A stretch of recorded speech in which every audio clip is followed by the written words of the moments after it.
برسله توكلنا لا حول ولا قوة إلا بالله. وعلى هذه النية الصالحة كلام الفاتحة. أعوذ بالله من الشيطان الرجيم. بسم الله الرحمن الرحيم. الحمد لله رب العالمين الرحمن الرحيم مالك يوم الدين إياك نعبد وإياك نستعين اهدنا الصراط المستقيم صراط الذين أنعمت عليهم غير المغضوب عليهم ولا الضالين آمين. بسم الله الرحمن الرحيم. الحمد لله رب العالمين. اللهم صل على سيدنا محمد وسلم. اللهم آتنا بعلما نافعا ووسع أرزاقنا واهدنا سبل الحمد لله رب العالمين. Bismillahirrahmanirrahim. Para jemaah, kita memasuki tingkatan yang ke-6, nafsul mardiyah. Yang pertama kemarin yaitu kita nafsul amarah. Yang pertama, kemudian yang kedua nafsul lawamah. Yang ketiga nafsul mulhamah. Yang keempat nafsul mutmainnah. Yang kelima nafsul radiyah. Nah, pada pagi hari ini kita akan membahas tentang nafsul mardiyah, tempat yang disukai, tempat yang diridhoi oleh Allah Subhanahu wa taala. Kenapa? Karena martabat ini adalah martabat orang yang makomnya, sifatnya sudah kamil, kesempurnaan. Maka dia selalu baqo' billah, berkekalan jiwanya hanya semata-mata dengan Allah, bersama Allah Subhanahu wa taala. Hatinya, jiwanya, semangat hidupnya hanya semata-mata billah, dengan Allah, bersama Allah Subhanahu wa taala. Maka orang ini orang selalu khawasul khawas, orang yang selalu berlaku warok dalam ilmu tauhid, kedekatan dirinya kepada Allah sangatlah dekat, jauh dari mensekutukan Allah dalam arti batiniahnya. Artinya apa? Dia memelihara hati, jangan tergelincir sedikit ujub, riya, sum'ah, apalagi takabur. Maka orang ini warok benar, menjaga hati. Perjalanannya, prosesnya adalah dengan Allah, billah, baqo' billah. Orang yang telah sampai tingkat ini selamanya terasa dengan Allah, sesuai dalam Al-Quran surah Al-Baqarah, uzkuruni azkurkum, ingatlah kepadaku maka aku akan ingat kamu. Ingat semata-mata kepada Allah, di mana dalam sebuah hadis qudsi, makna dan sarah tafsir Jalalain itu 152 itu yang menyatakan hambaku hampir dirinya kepada aku. Uzkuruni azkurkum. Ingatlah kepadaku, hambaku itu kata Allah hampir dirinya kepadaku. jauh tiada antara, dekat tiada sekutu. Kata paman kepada surat apa paman? Yang seperti urat leher ya. Surat apa paman jelaskan kemarin? Tertanya kemarin. Dengan melakukan perbuatan sunnah Rasul, memperbanyak sunnah-sunnahnya, itu ya dengan berzikir kepada Allah, mendekatkan diri kepada Allah, memperbanyak sholawat dan aktivitas-aktivitas yang dilakukan dalam sunnah Rasul, sehingga aku cinta, kata Allah. Maka cintanya Allah kepadanya, kepada si fulan, si hamba Allah tadi, niscaya Allah anugerahkan, Allah samrohkan, Allah natijahkan. Niscaya pendengarannya yang ia dengar dengannya, Allah anugerahkan dari sifat samanya, anugerahkan Allah, sehingga si fulan itu mendengar dengan yang diridhoi oleh Allah. Penglihatannya yang ia lihat dengannya, artinya penglihatannya terbimbing. Kakinya yang berjalan dengannya dan ia kakinya terbimbing juga untuk berjalan di jalan Allah. Sehingga ia memohon kepadaku, niscaya aku berikan kepada. Ud'uni astajib lakum. Al-Baqarah 186. Ud'uni astajib lakum. Mohonlah kepadaku, aku kabulkan. Dengan syaratnya yakin dan beriman kepada Allah, melaksanakan perintah-perintah Allah. Dan jika ia berlindung kepadaku, niscaya aku melindunginya. Maka pada hakikatnya uzkuruni azkurkum, memanakan aku ingatlah kepadaku, aku pun ingat kamu, kata Allah. Allah anugerahkan dalam hadis qudsinya, yang pertama, hampir dirinya kepada Allah, dekat doanya kepada Allah, mustajabkan oleh Allah Subhanahu wa taala. Semua indra-indranya dalam naungan bimbingan Allah Subhanahu wa taala. Jadi kalau dalam kitab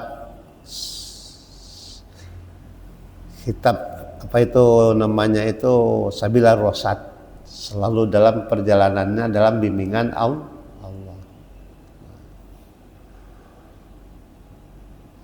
Ya.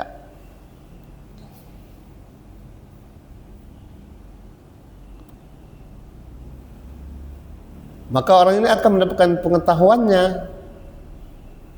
Ia mengambil ilmu langsung kepada Allah. Allah anugerahkan pengetahuan min ladunna, dari sisi Allah. Min ladunna. Kalau kita sebut laduni, ya, artinya laduni. Orang ini adalah mengambil ilmu langsung kepada Allah. Artinya dia belajar kepada yang hidup, al-hayyu, kepada zat yang hidup. Tidak belajar kepada si mayit. Ia mengambil ilmu langsung kepada Allah sebagaimana yang pernah diterangkan oleh Al-Arif Billah. Al-Arif Billah itu adalah orang yang mukasafahnya, yang ma'rifahnya, bahasa kitanya tembus pandang. Orang yang terbimbing oleh Allah, mengambil ilmu. Kamu mengambil ilmu dari mayit, maksudnya apa? Makhluk. Nah, kalau belajar dengan makhluk, belajar dengan kau sebatas yang kau tahu. Kau kan mati lah. Kalau lah mati, lah lagi pengetahuan yang didapati. Belajar dengan yang hidup, tapi kita mengambil dari yang hidup, yang tak pernah mati, yaitu Allah Subhanahu wa Ta'ala. Maka kita selalu dalam bimbingan Allah. Yang dicari orang, ya, Tuan Syekh Al-Masyayikh, profesor dan sebagainya, itu ilmu inilah yang dicari. Ilmu laduni. Ilmu dari sisi Allah. Dia bertanya, dia yang menjawab. Ya. Dia yang berkata. Di mana? Kuliah batiniyah namanya. Mendapatkan kuliah di sisi Allah, karena dengan billah, selalu bersama Allah Subhanahu wa Ta'ala, dia mendapatkan kuliatul ma'rifah.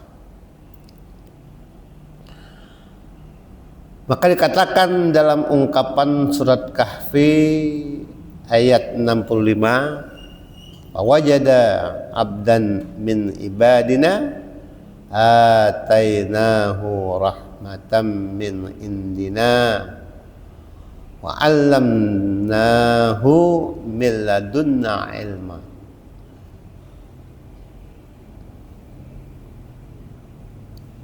Kita ambil wa 'allamnahu min ladunna ilma. Maka Allah ajarkan kepada kita ilmu ladunna, di sisi kami, kata Allah, di sisi Allah, ladunni, di sisiku, kata Allah. Maksudnya kami akan ajarkan dia ilmu daripada kami, yakni ilmu yang dikarenakan Allah tanpa dengan belajar, yang dinamakan ilmu ladunni. Ilmu yang dituangkan Allah setelah ia sampai pertalian dengan Allah, lalu kembali ia kepada makhluknya untuk menyampaikan amanah Allah dan menunjuki jalan kepada Allah. Nah, cari gurunya, guru yang mursyid hakiki, bukan mursyid nyelibak, mursyid yang sesat. Apa mursyid yang sesat? Mengajak kepada kesesatan, seperti makoli itu. Nah, itu bukan bahasa Suryani rupanya, ya, bukan bahasa Suryani. Bahasa Suryani itu banyak pakai huruf kho, seperti bir khataihin. Nah, artinya kemuliaan yang diajarkan oleh Tuan Guru dulu. Itu apa itu yang di Tanjung Atap, Kiai Haji apa itu Din, Kiai Tanjung Atap Din, Haji Abidin Hamidin,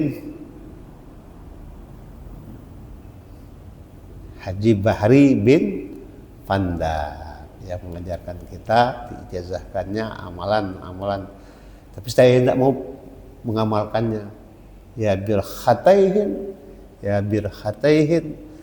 di mana amalan ini diajarkan Nabi Sulaiman kepada perdana menterinya, namanya Perdana Menteri Asif.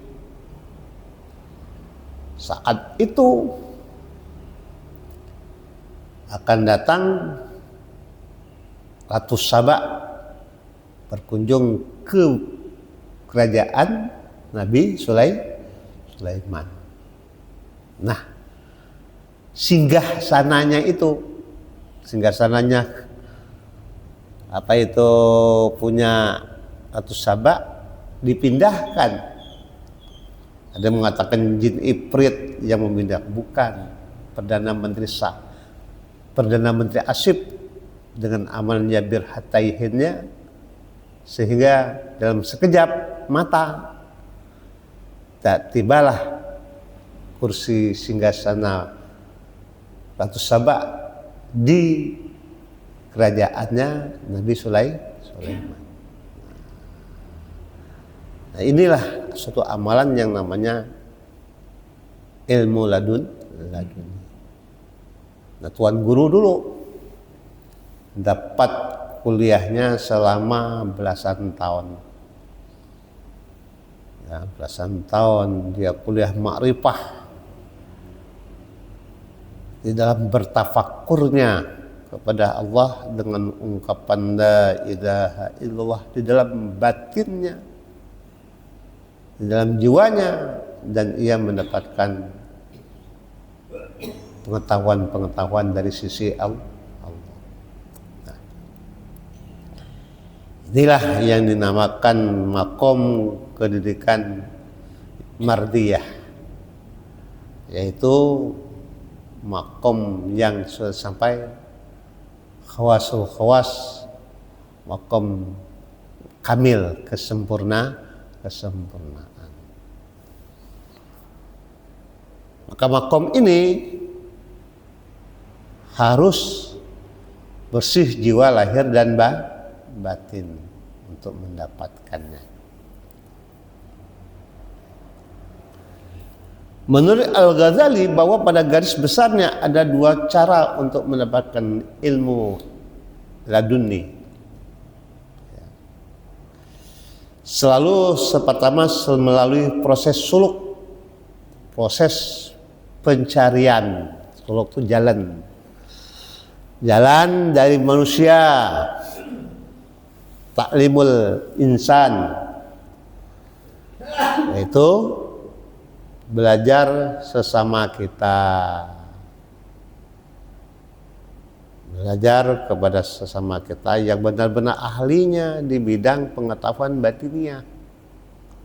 Kalau orang tidak tahu bidang batiniah, tidak nyambung. Dan kita pun bicara kepada orang yang tidak mau nyambung, tidak mengerti, jangan dibicarakan, karena akan timbul fitnah. Maka proses yang pertama menurut Imam Ghazali yaitu taklimul insan. Terbagi atas dua, belajar kepada orang lain di luar dirinya, mendengar seperti ini. Kemudian belajar dengan menggunakan kemampuan akal pikiran dengan cara mengkaji kitab-kitab lama, mengkaji kitab Ihya Ulumuddin, ya, mengkaji kitab Ibnu Baitutah, banyak ilmu Al-Farabi, ya, tapi jangan dicampur adukan dengan filsafat. Kalau diadukan dengan filsafat, dek berguru, akhirnya banyak ngebeleng. Maka proses pengajaran ini, belajar kepada orang lain, cari gurunya, guru yang benar-benar mursyid. Guru mursyid itu ada 3. Pertama, mursyid hakiki. Dalam diri kita terdapatlah mursyid hakiki pada diri kita. Syekh mursyid namanya. Ya. Kemudian ada mursyid majasi, belajar kepada si mayit. Yang ketiga, Syekh mursyid maknawi, belajar kepada guru yang mayit tadi, pengetahuan-pengetahuannya selalu kita rabitohkan kepada guru. Seperti kalau dalam amalan di Tasikmalaya itu Abah Aus dan sebagainya, itu termasuk guru kami dari Palembang. Itu dia belajar guru mursyid maknawinya itu kepada Syekh Ahmad Tajul Arifin. Tahu siapa Ahmad Tajul Arifin? Kenal ya?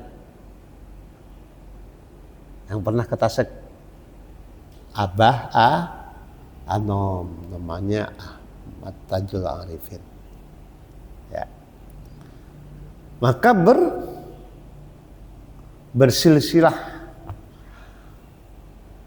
bernasab, orang nyebut kini ada bersilsilah gurunya, ilmunya dari Syekh Abah atau Abah Anom tadi, belajar kepada Fatul Arifin Syekh Arsad Sambas, Muhammad Arsad Sambas. Kakek moyangnya siapa? Ahli zikir yang terkenal di Indonesia nih, meninggal muda dulu, siapa nama? Arifin Ilham. Kakeknya itu Syekh Muhammad Arsad Sambas, Kaliman. Nama kitabnya Fathul Arifin, Fathul Arifin nama kitab. Ya, dari dia Ahmad Tajul Arifin tadi, Abah Anom mengajarkan terus sampai silsilah dari Abah Anom sampailah namanya Tarekat Qadiriyah wan Naqsabandi, termasuk bagiannya, termasuk guru kami dari Naqsabandi, Ulutiyah, memahami lagi Naqsabandi, Qadiriyah wan Naqsabandi, tapi saya tetap ngambilnya Naqsabandinya ya. Amalan Naqsabandi. Nah, inilah pengajaran melalui orang lain di luar diri kita. Kedua, belajar dengan cara menggunakan kemampuan akal pikiran dengan banyak kajian ya, kajian kitab, referensi kitab yang dikaji, apalagi kitab-kitab yang berhubungan dengan akal untuk mencari metafisika, rasional. Artinya kalau bahasanya ilmu gaib ya. Nah, ini yang dikaji oleh mereka. Poin yang kedua, pengajaran yang langsung diberikan Allah kepada seseorang yang disebut ta'limul rabbani. Nah, ini yang kita cari. Ini yang dicari oleh para al-masyayikh, para tuan syekh, ulama-ulama, guru-guru torekoh. Ya, pengajaran langsung diberikan Allah kepada seseorang yang disebut ta'lim rabbani dari gerak latif rabbani, bukan gerak khatir malaki, tapi khatir latif rabbani. Yang ku katakan doanya, ya Allah berilah aku gerak serta ilham rahasia gaib dalam gaib, rahasia batin dalam batin. Ya Allah berilah pengetahuan kepadaku yang aku tidak mengetahui, yang Engkau lebih mengetahui, yang Kau ridhokan. Cukup segala kekurangan kami dan keperluan kami atas kehendak-Mu. La haula wala quwata illa billah. Maka dengan munajat batin hati jiwa kita sambil mengucapkan kalimat tauhid, la ilaha illallah, la ilaha illallah, dalam jiwa kita, sehingga diberikan dengan cara pengetahuan yang langsung di sisi Allah. Maka ta'limur rabbani ini pertama diberikan kepada dengan cara wahyu yang dikhususkan kepada para anbiya Allah. kepada para nabi, kepada para rasul. Kalau kepada kita bukan beri wahyu. Jadi di zaman sekarang kalau ada yang terima wahyu, sedeng namanya. Dapat waksit, dapat wahyu katanya, bukit lah, belum buru-buru nih kan. Ada ajaran agama baru. Di mana itu? Apakah daerah Bandung apa yang mana yang baru-baru saya buka di YouTube yang baru pula. Di Indonesia ini banyak agama-agama baru yang menyesatkan. Maka yang pertama wahyu yang disampaikan itu khusus hanya kepada Fardhi dan Rasul, tidak ada lagi selain itu. Cukup sampai kepada Nabi Muhammad sallallahu alaihi wasallam. Yang kedua diberikan dengan cara ilham. Berdiri aku gerak stay ilham. Nah itu diberikan kepada orang-orang yang dekat kepada Allah tanpa perantara. Kejadiannya dapat diumpamakan seperti sinar dari suatu lampu gaib yang langsung mengenai hati yang bersih, kosong lagi lembut. Maksudnya yang kedua ini dengan cara ilham, gerak stay ilham. Namanya ilmu laduni, ilmu dari sisi Allah, diperoleh dengan cara langsung dari Allah tanpa perantara. Seperti contohnya Nabi yang belajar kepada Nabi yang tinggalnya di laut, di sungai. Nabi apa namanya? Nabi Khidir. Siapa yang belajar dengan Nabi Khidir? Nabi Musa. Apa yang tiga ilmu yang dipelajari Musa, yang diajarkan Nabi Musa. Nabi Musa tidak sang. Nah, ilmu kalau bahasa sekarang visioner, masa depan. Ya. Artinya Nabi Khidir mengetahui masa-masa atas izin Allah. Atas izin Allah. Kalau bahasa sekarangnya apa namanya? Jalur langit. Ingin mengetahui dengan jalur langit. Sehingga di Jawa itu ada kampung langitan di Jawa. Orang kira kampung langitan itu langit benar. Di Jawa Timur. Ya, terkenal Kiai langitan. Jangan seperti Sun Gokong lah. Muat istana di atas lah langit. Tahu maksudnya?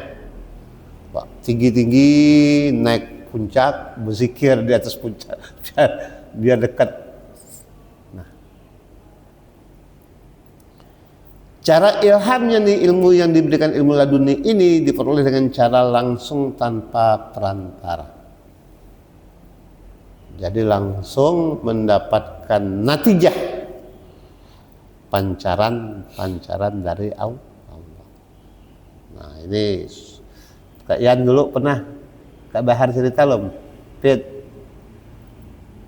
saat ia mendapatkan ijazah itu dia ceritakan cahaya ini kan tertutup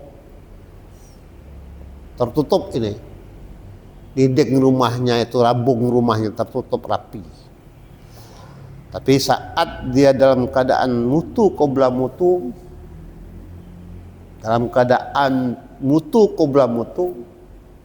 jasadnya mati, tetapi jiwanya hidup dengan kalimat la ilaha illallah. Setelah melakukan proses kuliah marifahnya selesai sekian tahun, maka katanya dia ceritakan dengan kami, seperti ada cahaya tembus besar seperti ini, langsung memancar ke tubuhnya, sehingga tubuhnya dia baca bergerak, tapi dia sadar pancaran cahaya tadi,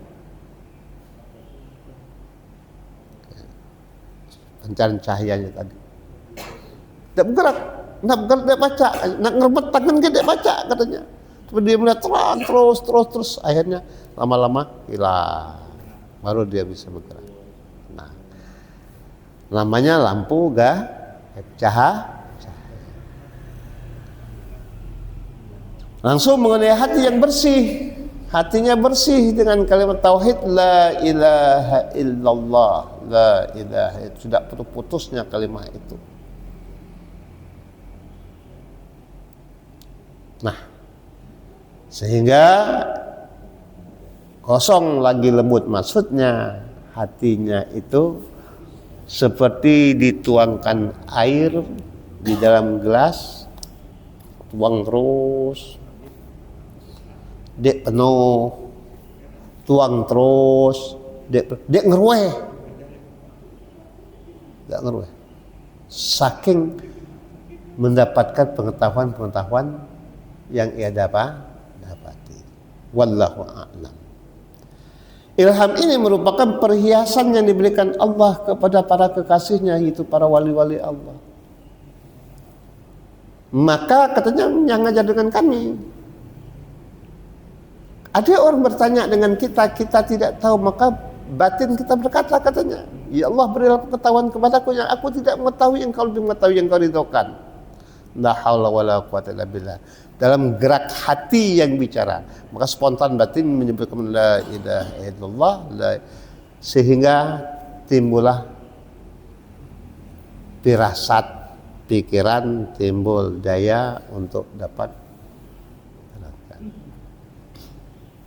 Dulu di air mesuk datang yang dibawa oleh almarhum mertua beliau nih, Bang Jalil, ya kan? Bang Jalil muridnya dulu kan di Aceh, karena dia kan ayah kan dulu jadi kepala pajak di Aceh kan. Saya cerita kayak kok gali-gali. Jadi di Aceh pada saat itu Bang Jalil pergi ke Medan, ke Babu Silam, menceritakan kepada ulama di Sanin, di Medan Sanin, bahwa nanti ada seorang ulama yang saya bawa, guru saya dari Bangka.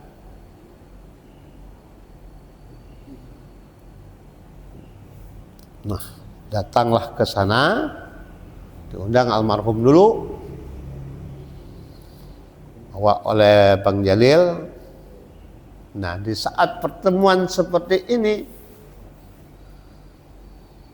beliau bukan gayanya ulama, batinnya diajarkan, berpakaiannya sederhana, pakai baju batik, pakai kopiah hitam.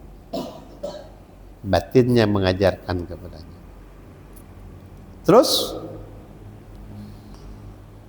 duduk bersama dengan kita, ulama yang dari Medan tadi,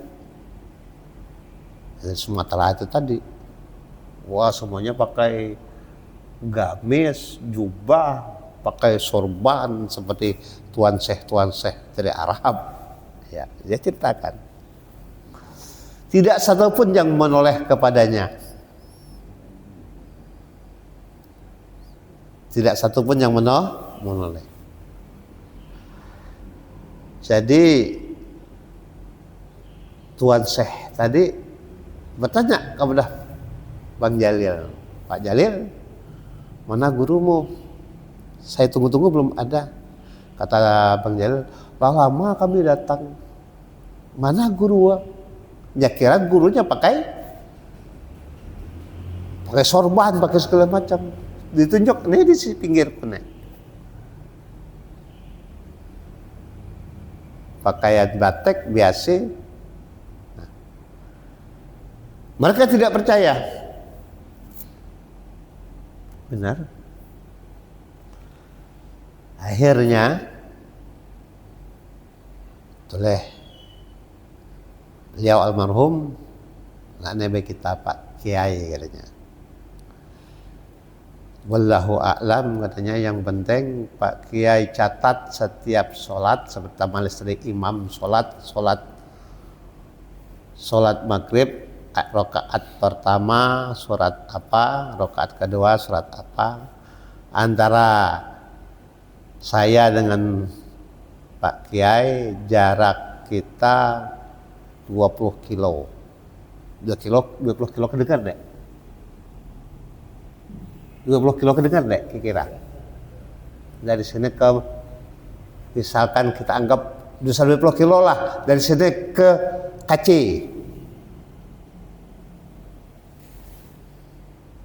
Jam catat Pak Kiai sholat subuhnya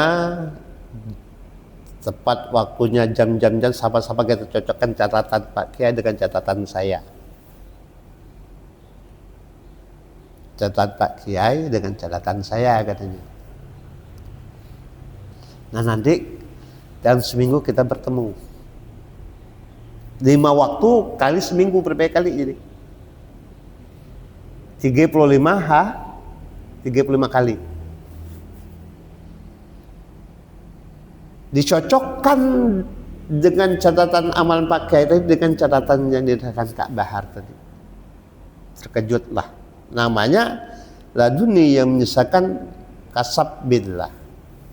Kasab kepada Allah. Mukasafah kata paman tanya, mukasafah. Gaib dalam gaib. Nah, setelah itu ya, itu terjadi di Aceh atau di Babu Silam Medan, arah menuju Aceh. Bertuahkalah yang bawanya, Bang Jalil dulu. Nah, kemudian Bapak Profesor Ramli sampai kemarin yang kepala STM dulu, kakaknya Bustami, Pak Rusli Rahman, datang ke Mesuk, ke kebunnya, bawa seorang profesor beragama Nasrani, pendeta, tetapi Pak Rusli Rahman tidak memberitahukan datangnya mendadak. Misalkan kami biasanya malam Rebo belajar bertafakur dengan beliau. Nah, mereka datang malam Kamis.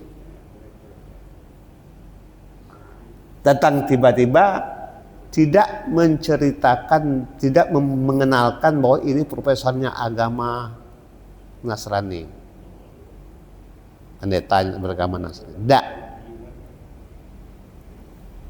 Nah, setelah berdialog, dikatakan oleh pendeta tadi, Pak Bahar, tolong kontrol terawang saya, bahasa kitanya kontrol. Kata almarhum, kode D alat kedokteran ya, yang pakai ngecap ya kan, D katanya, minta doa. Nah disitulah Pak Rusli Rahman tercengang bahwa saya tidak akan mendoakan kamu dengan bahasa agama kami. Saya doakan kamu dengan bahasa Indonesia, karena engkau adalah seorang pendeta. Terkejutlah pendeta yang dari Palembang, pada gelarnya profesor, karena dia sudah khawasul khawas, sudah waro, maka diberikan laduni di sisi Allah. Nah, ini kata Ayu, kata bininya, alhamdulillah mat kau diberi duit oleh pendeta itu 300.000, duit dulu 300.000, duit 20.000, daripada duit 50 ke 100 loh, duit 20.000. Nah inilah derajat maqam nafsul mardiyah, kedudukan orang-orang yang disukai, diridhoi oleh Allah sehingga dia mendapatkan pengetahuan ladun. Ini melalui proses belajar ilmu tauhid lebih dahulu, baru hasil pelaksanaan amalan-amalan yang dikerjakan. Maka intinya pengejaran dari sisi Allah itu pertama diberikan kepada para anbiya Allah, 124.000 nabi, yang terakhir yaitu Nabi Muhammad SAW. Tidak ada lagi wahyu yang ada kepada umatnya Nabi Muhammad, yaitu ilham. Apa itu ilham? Petunjuk yang Allah berikan kepada kita. Maka inilah alamnya. Maka alam itu, bahwa alam orang yang dalam keadaan nafsul mardiyah adalah orang yang ajsad. Ajsad itu jasadnya itu tempatnya kafi, yaitu selalu dicukupkan oleh Allah. Rezekinya dicukupkan oleh Allah. Rezekinya seperti contoh kata beliau dulu, gawinya asa pulang dari pasar daging, nggak ditikar sholat itulah. Kadang-kadang berbulan panjang dia begawi, iyalah gawi. Tetapi di rumahnya cukup, yuk sunah kesal beras kita degi, minyak tanah kita degi, retak gedenya bersikap. Tapi kalau bininya muke pintu luar, tak tahu ada beras di antara orang. Apa yang diucap sunnah, itulah yang beras cukup, minyak tanah ada. Ya cerita dengan kami. Maka dicukupkan oleh Allah rezekinya. Tanpa duga-duga. Maka makbul yang disyaratkan oleh Rasulullah dengan sabdanya, ya Tuhanku, tambahi olehmu akan aku dalam makrifat engkau, yang makrifat yang akan engkau dengan kebenaran. Maksudnya, berilah aku pengetahuan yang aku tidak mengetahui, yang engkau lebih mengetahui. Tuhanku, tambahilah olehmu akan aku dalam makrifat akan engkau dengan kebenaran. Maka itu doa supaya terbuka. Terakhir, nafsul mardiyah melaksanakan syariat baik secara zahir maupun secara batin. Likulli ja'alna minkum syir'atan wa minhaja. Tiap-tiap umat di antara kamu kami berikan aturan dua jalan, yaitu secara zahir maupun secara batin. Ibadah syariat zahir dan ibadah syariat batin. Syariat zahir kita seperti yang kujelaskan kemarin real. Maka perlu kita belajar sholat hakikat. Tak pernah belajar sholat hakikat loh. Tak pernah belajar sholat hakikat loh. Memanifestasikan, menggabungkan antara sholat zahir dengan sholat batin, penerapannya. Nah, kalau kita agak proses belajar, dipisahkan dulu. Yang tadi zahir kita kerjakan, kalau pajaknya tuh dengan batin alhamdulillah. Tapi kami belum belajar bagaimana caranya. Kalau kita sakit berat, stroke, sholatnya dengan sholat apa? Tangan dah dek berfungsi, semua aja berfungsi lagi, stroke, mata lagi bergerak dek, pakai sholat apa namanya? Isyarat. Kalau mata lah dek bergerak lagi, kalau mata dek bergerak lagi, semua dek bergerak lagi, tapi mata meleleh. Tahu mata meleleh apa maksudnya? N-nya masih jalan, tahu tapi tidak bisa mengungkapkan dengan air mata. Hayya 'alas shalah. Wajib tidak dia sholat? Sholatnya dengan apa? Dengan hakikat, dengan hati tadi. Ya, dengan hakikat, dengan hati. Kami mau belajar, diajak bareng katanya. Bareng, pikiran ini dengan hati berfungsi. Jadi antara ini dengan ini, dek yang neneh, tahu maksudnya? Tolong helm diangkat, tolong.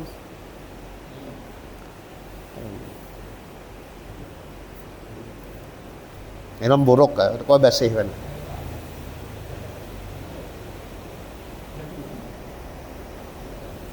Ya. Kami suruh belajar. Bareng katanya. Tiduknya pejam mata, tapi pikiran dan hati hanya menyatu menyebut kalimah dalam gerak sholat. Membayangkan kita dalam keadaan itulah hakikat namanya. Bayangan-bayangan gerak yang dibayang oleh pikiran berdiri betul, takbiratul ihram dengan niatnya serta semuanya, menghidupkan hati dengan jadi kalau orang stroke berat benar, sholatnya seperti itu. Baca berwuduk enggak? Dia baca berwuduk kan? Karena nyar stroke. Wuduk itu untuk dohir, hatinya tidak perlu lagi. Nah, bergantung kepada Allah. Kalau berwuduk otomatis didampingi anak atau istrinya yang mengingatkan kita dalam sholat, dalam mengingatkan sholat. Ini sholatul ma'rifah, sholat dengan cara ma'rifat, sholat hakikat kata orang. Ya, perlu belajar itu. Sampai di sini dulu, baru kita tanya jawab. Sifatnya nanti minggu depan kita lanjutkan. Siapa nak bertanya? Silakan. Paman Fahad, siapa nak? Ayo silakan. Waalaikumsalam.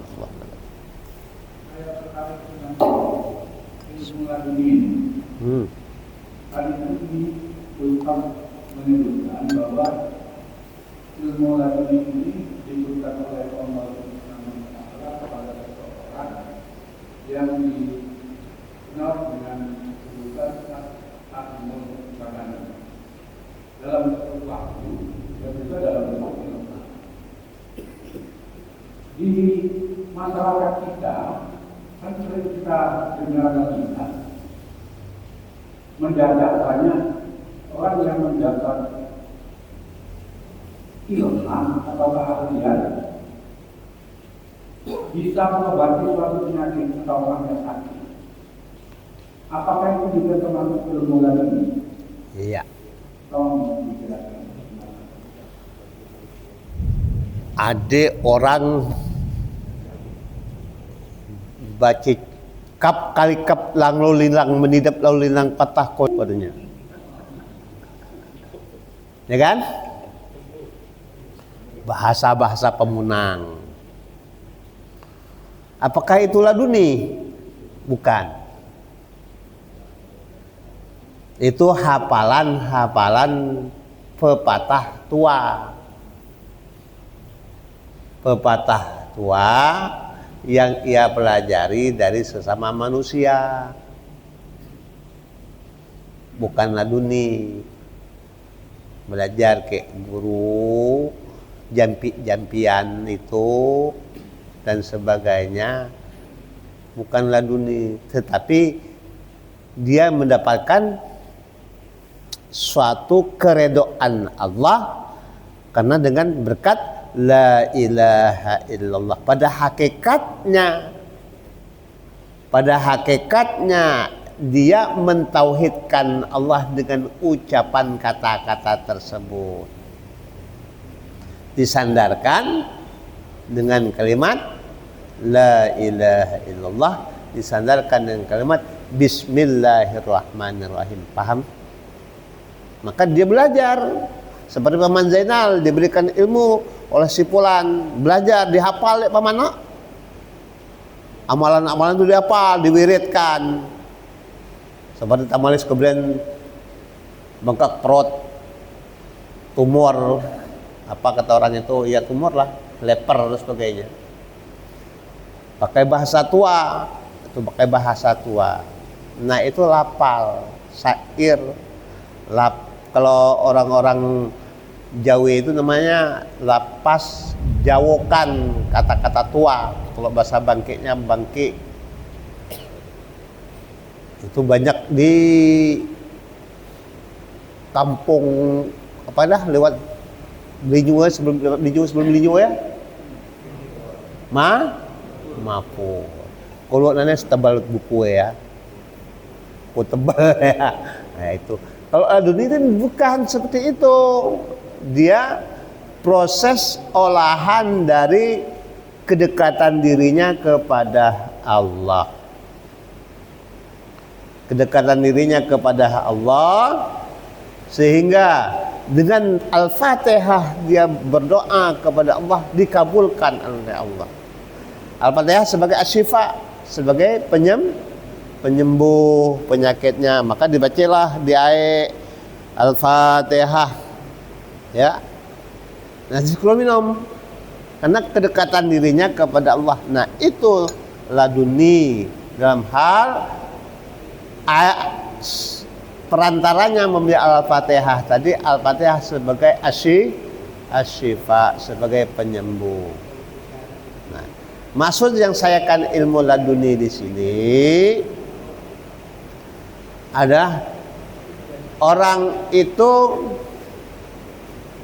laduni seperti contohnya kisah Nabi Khidir alaihi salam dengan Nabi Sulaiman, dengan Nabi Musa.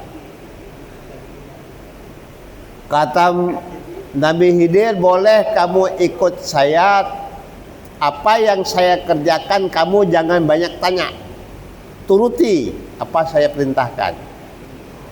Pertama diperintahkannya setelah nyebrang,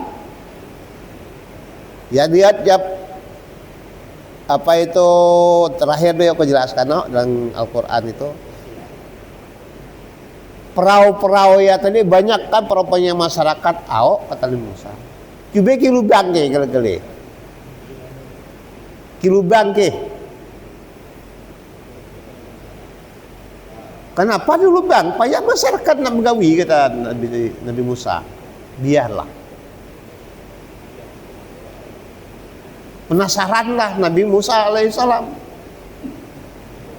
tidak tahu ke depannya. Maka pada saat itu selesai berkata seperti itu, datanglah perampok bajak laut, bahasa kitanya perompak, bajak laut menyerang kampung tersebut, melarikan diri dengan perahu-perahu milik masyarakat. Nah di tengah perjalanan perompak tadi tenggelam dengan perahu-perahu yang mereka ambil punya masyarakat, karena perahu tadi sudah dilobang oleh Nabi Musa. Nah, itu dikatakan dalam ilmu ladun di sisi Allah. Banyak akan terjadi. Nah, satu contoh yang kita gambarkan. Nah, jadi kalau misalkan orang ya pacak, pinter, seperti nerawang, ya diambil nyai, tengoknya, itu kerjasama dengan jin, kerjasama dengan jin. Kalau terawang yang benar-benar di sisi Allah seperti almarhum dulu Kak Imran, almarhum Kak Imran, almarhum Kak Zul, ya, tidak pakai arti kayak perantara, langsung lihat seperti itu, terbuka mata batin. Nah, itulah namanya ladun. Tapi lah degi orang-orang benar ya. Nah, itu derajatnya derajat wali Allah.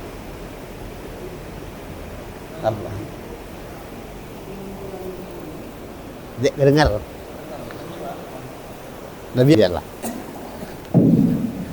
Kalau begitu, tapi ilmu ladun ini berhenti di ilham yang diberikan kepada paling. Iya. Paham kok maksud paman? Iya. Maka apa kawan-kawan tidak akan dapat ilmu ladun ini? Iya, oke. Bagaimana orang-orang dapat ilmu laduni? Laduni itu ilmu dari sisi Allah. Yahdi mayyasa ila siratal mustaqim, dikehendaki oleh Allah orang yang benar-benar mendapatkan petunjuk Allah. Itu ilmu laduni. Kepada orang awam, kepada siapa diberikan. Tetapi orang istofaina, kami berikan orang-orang pilihan, kata Allah. Pilihan kami. Surat Fatir ayat berapa itu? 32 kalau salah. Kami wariskan Al-Quran itu kepada orang-orang pilihan. Jadi dia menguasai Al-Quran. Seperti almarhum dulu. Almarhum siapa namanya? Pak Barmawi itu laduni. Mengkaitkan Al-Quran dengan Al-Quran. Memang benar gerak itu ada 4. Gerak yang sering terjadi kepada kita 2. Gerak syaitoni atau gerak malaki. Nah, gerak syaitoni itu jin yang membisiki kita. 1. Kedua, jin yang membantu kita untuk diberikan kemudahan. Seperti, maaf Pak, orang jampit-jampit pakai syatlok ne sembuh. Itu perantara jin. Jin yang membantu. Kata jin ini bahwa dari Tuhan, kata kita, karena ada bacaan Fatihah segala macamnya. Nah, hati-hati. Kalau orang-orang yang maka bertanya, banyak di kami, dia ahli-ahli ilmu zikir toriko seperti di Kerita, di mana-mana. Banyak Israel ya, pajak pergi. Nya bangga bawahnya pacak mendoakan orang sembuh. Badai dapat ilmu di masuk. Nah iyalah, mungkin Paman Ishak kenal ke orangnya, pernah belajar Paman Ishak. Terus ada padih kota orangnya. Ya, badai, dia dapat ilmu laduni. Tetapi yang dapat ilmu laduni itu dapat memahami isi kandungan Al-Quran tanpa dia pelajari.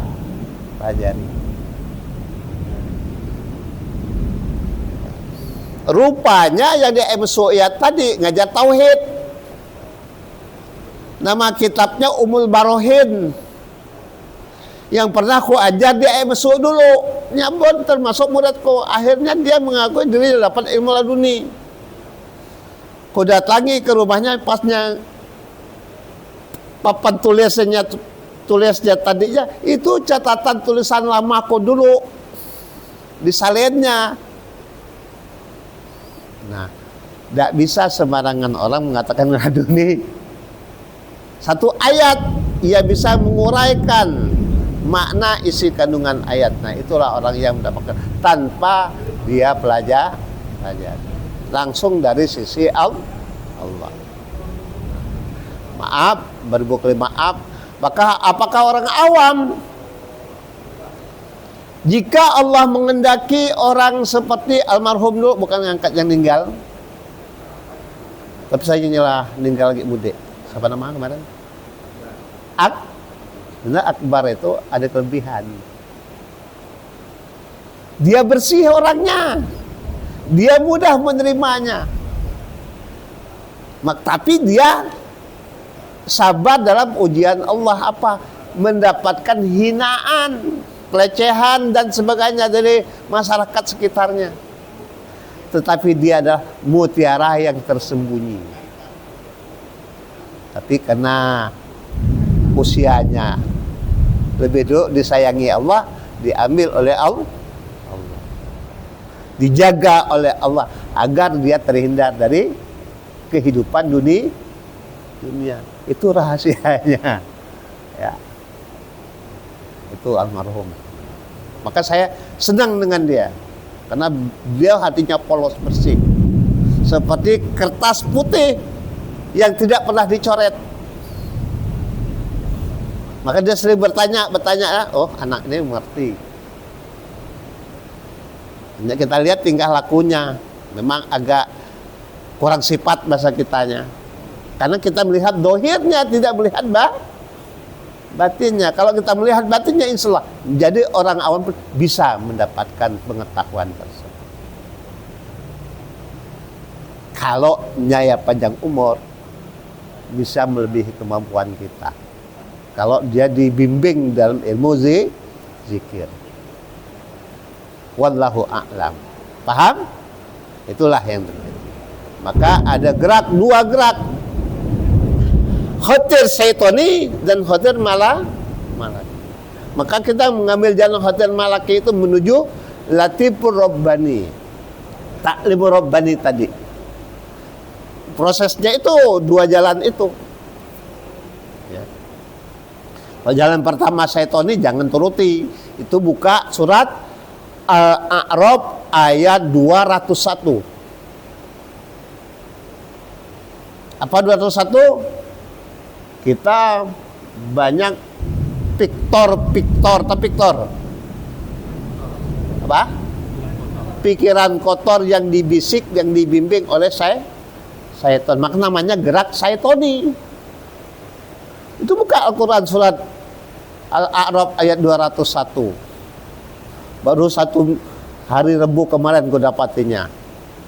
Wah, kok ini yang bisa merusak pikiran kita, yang merusak sehingga pengetahuan batin kita bertambah kabur. Kenapa? Karena banyak menuruti hawa nafsu, syahwat kita banyak yang turuti.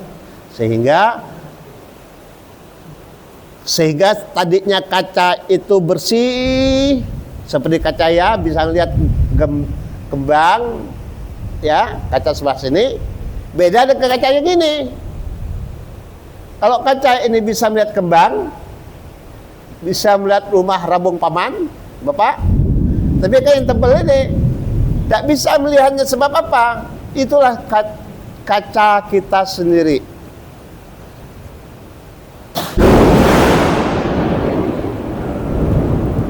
Kaca kita sendiri.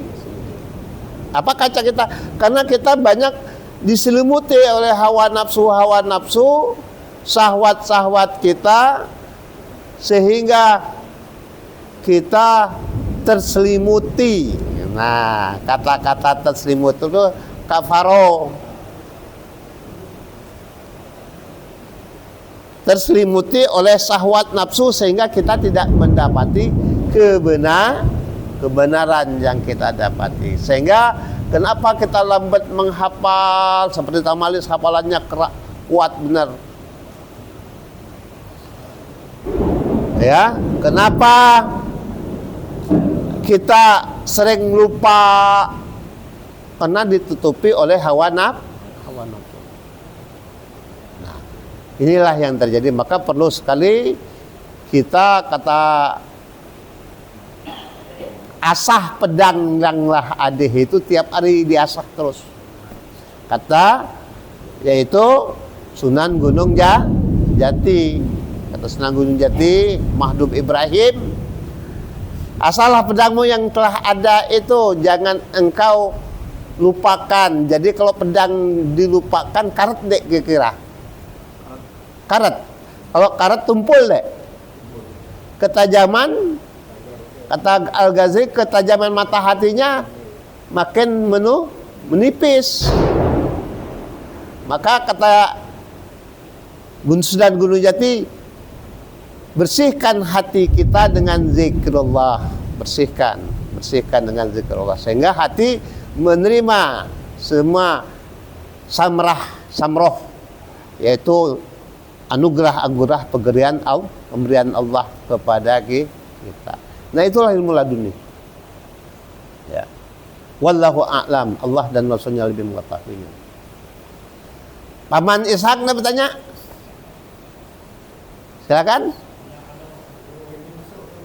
Apa?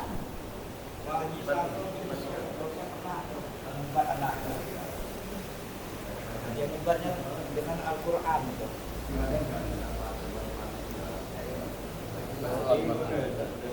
Bisa dek. Dia membuat dengan Al-Quran, dia tanyakan penyakit apa katanya. Katanya kalau penyakit ini Al-Quran itu berputar. Ya. Bukan memang Al-Quran. Apakah ini termasuk ilmu laduni?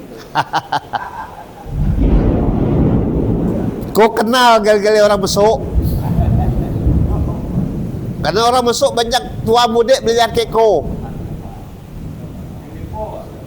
Ganepo termasuk murid sekolah. Tapi nya jadi guru mursyid, guru laduni tadi. Nah. Seperti kata pamannya, paman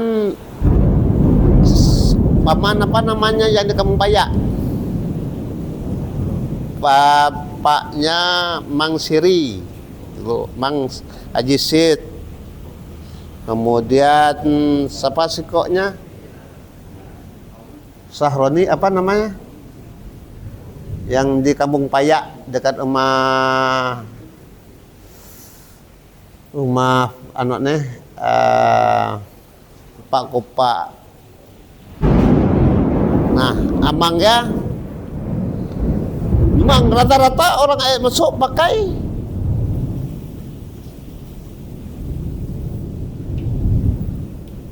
apa itu Pak Irfan pegang Quran, pasang Quran terus kunci kan, Pak Irfan denganku. Wahai Quran, kalau Pak Irfan ini penyakit datangnya dari serasi badannya katanya, maka putarkan sebelah kanan. Kalau nya dapat gangguan dari luar, maka putar sebelah kiri. Qurannya berputar, energinya. Apakah itu ilmu? Itu ilmu jin.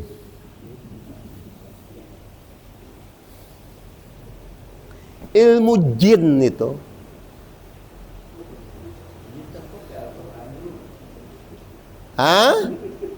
Jangan kata jin tak pakai Al-Quran. Sebaik-baiknya jin itu adalah seburuk-buruknya manusia. Apa? Jangan dikira jin itu takut dengan Al-Quran.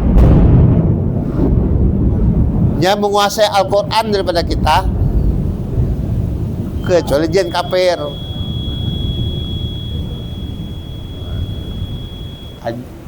Paman apa namanya? Rel? Yang di MSO ya siapa nama? Yang bilang apa? Paman? Lupa aku paman itu. Bapaknya Masri. Ya, bapaknya Masri dulu. Ya. Nah, itu benar, kau pernah mendatangi hanya karena belajar ke orang tua di MSO itu satu, Pak Haji Idrus. Zaman belajar di Mekah Sanin sama Kiai Muhtar Yasin. Tahu Muhtar Yasin? Ialah guru kami. Belajar tauhid ke hadis dengan Muhtar Yasin dulu 2 tahun, 4 tahun, 2 tahun lah belajar dengannya. Ilmu hadis dengan Pak Muhtar Yasin. Nah, jadi kalau Quran berintang itu laduni, bukan laduni, itu gerak yang kukatakan deh, khotir syaitoni, gerak tipu daya syaiton, tipu daya syaiton kepada kita.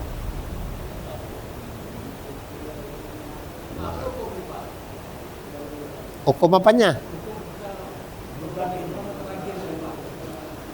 Kalau kita membenarkan, maka kita amal kita 40 hari ditolak oleh Allah. Paham maksudnya?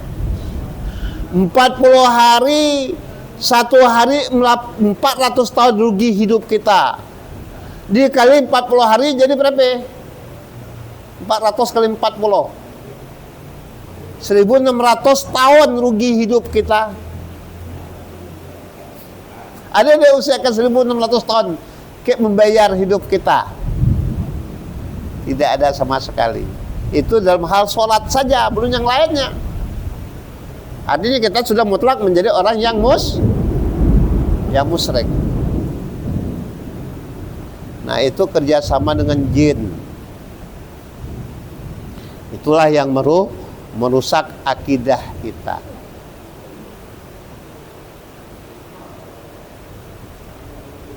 Dibangkit banyak model itu. Apa? Ya. Ya, kita nama juga tidak tahu. Kalau tidak tahu An-Nahl 93 kalau salah aku. Ada sebab kok kata soal An-Nahl tadi. 193 apa 193? Allah mengampuni kesalahan-kesalahan bagi orang yang tidak mengerti. Diampuni oleh Allah. Lah.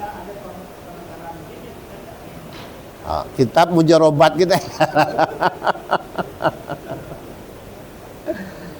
Ambil Quran atau kitab mujarobat atau kitab Arab Melayu yang punya paman kan, ambil tali kebat, pasang kayak kunci. Dua pertemuan antara dua energi positif negatif kita berdua, pegang. Kalau katanya wahai, kalau bahasa ya rijalul gaib, laki-laki yang gaib, jin itu. Ya rijalul gaib, putarkan. Kalau nyane penyakitnya serasi badan katanya. Atau serasi badan deh masanya. Paman Zainal tahu deh penyakit serasi badan. Penyakit dari dirinya sendiri, bukan gangguan dari luar karena santet.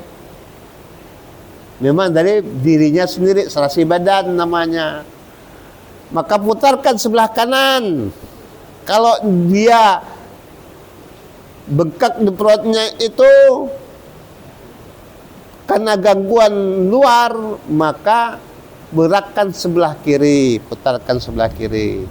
Maka saat itu ia pasangnya sebutnya tadi Quran tadi berintang sebelah kanan, terus mutar sebelah kanan. Fred katanya. Ada. Dia mainnya pakai pernapasan. Pernapasan dari si dukun tadi. Maka dia berintang. Katanya karena serasi badan. Maka nenek-nenek obat rebusannya itu terjadi di Kampung Payak. Kalau Ganepo lain pula. Ganepo pernah berdialog denganku. Dia cerita, guru, kau dapat katanya kalam Allah, tahu kalam Allah? Suara Allah. Madih keknya ikat di laut Tanah Merah, kan ada laut. Nyaka mancing ke sana. Di Lubuk Senin katanya, kata suara tadi ikan banyak.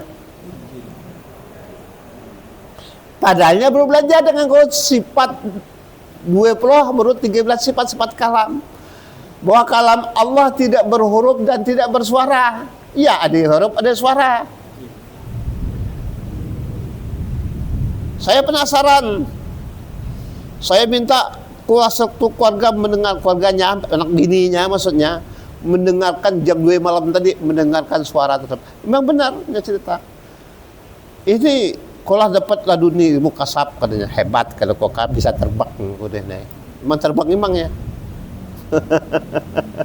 Jadi ladu dukun kahin sampai dari belahan bangkit manapun datang ke saya.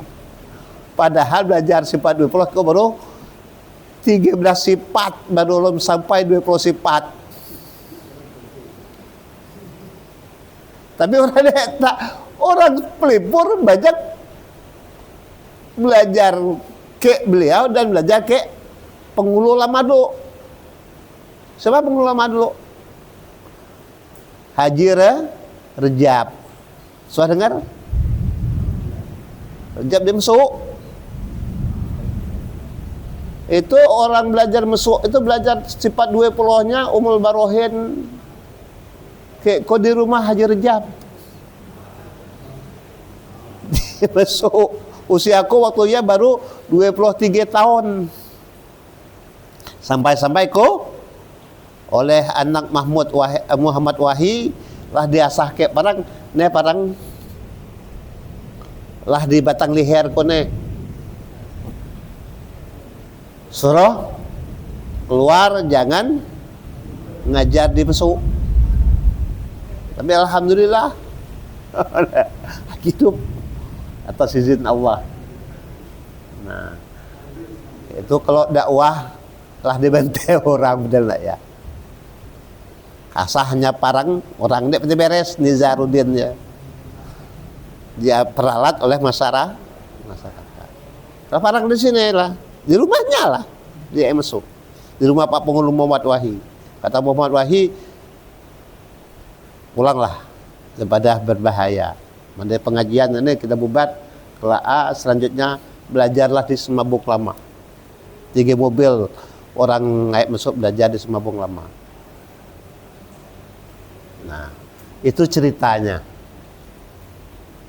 Jadi set dosa di tayang dek yang nenek kau dek kau orang benci kekku. Orang pelipur padahal tanah lahir pelipur tempat tanah lahir kau di pelipur. Orang pelipur semuanya belajar ke mesuk ke Haji Rejab. Belajar lagi Haji Rejab belajar dengan kau. Haji Rejab pun tak pandai bahwa hanya pertanyaan mereka yang tak tahu, jadi sinilah di Mutiara.